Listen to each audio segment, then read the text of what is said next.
I've been riding for a while, but only recently did I start recording my rides, and I started doing that with the Rylo. So the first thing that I noticed though when I was viewing the footage was the issue of wind noise. So I found a solution on YouTube, and I'm linking that video in the description below. But I decided to actually go a step further and modify what I learned in that video. So in this video I'm going to show you exactly what I did to stop this wind noise issue. Alright. Okay, so here's the finished product, and rather than disassemble it, I want to keep it intact, and I will show you what I did using the box, which you can see features a life-size image. So from looking at the box, here's the microphone hole, and it's alright. I mean, it's pretty close to the lens, but for the most part it's alright on that side. However, on the other side where the screen is, it's not alright. So as I'll show you, the product that I used actually is just way too big for that. So here's the product that I used. That was the one that was recommended online. But it's just comes with these stickers that are just way too large, as you can see here. So it actually covers quite a bit of the screen. Alright, so rather than use this, what I actually did was I used a Command Perfect strip, and then I used a hole punch. So let's show you that now. So I don't have a handheld one, so I'm just making do with what I have here. And this takes a little bit of finessing because it'll get stuck. So you gotta kind of take it apart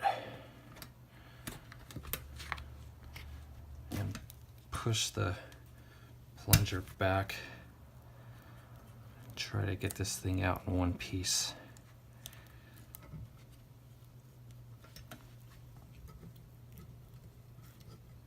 Just was a lot easier to do the first time, but this time a little bit challenging. Alright.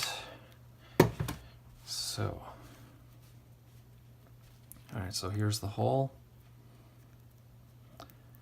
and you're gonna need some scissors to kind of get it out the rest of the way and just kind of clean it up.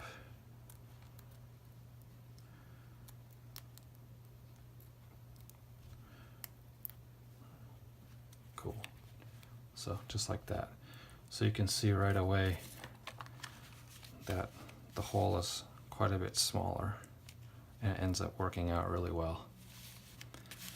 Okay. So the next step is cutting around.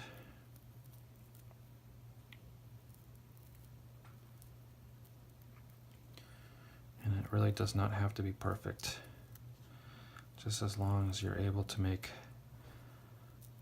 enough contact with the windjammer. And in fact, actually, on some spots, the narrower the better. So now you can see it's quite a bit tighter fit comparing to the micro windjammer you can buy. All right. So then the next step is going to be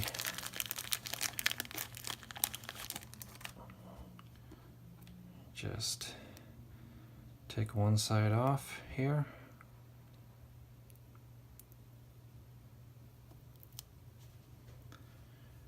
and then just stick it on. Make sure you push it in really good.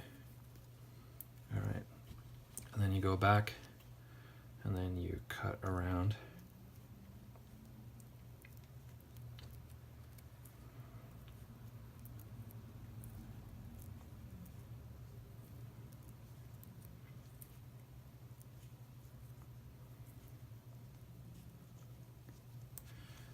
until you've gotten it all off.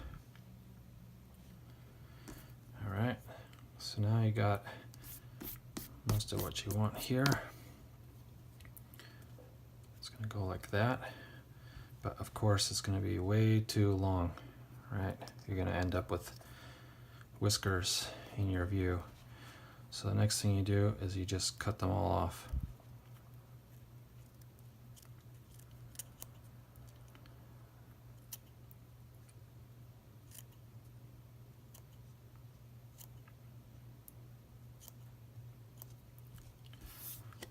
Sweet. And then just peel the other side off and stick it on, and then you're good. And that was the difference between this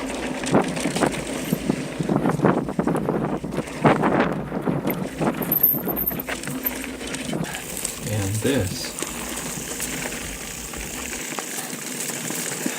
Okay, well, I hope you enjoyed what you saw. If you did, please give me a thumbs up and subscribe to this channel. See you in the next one.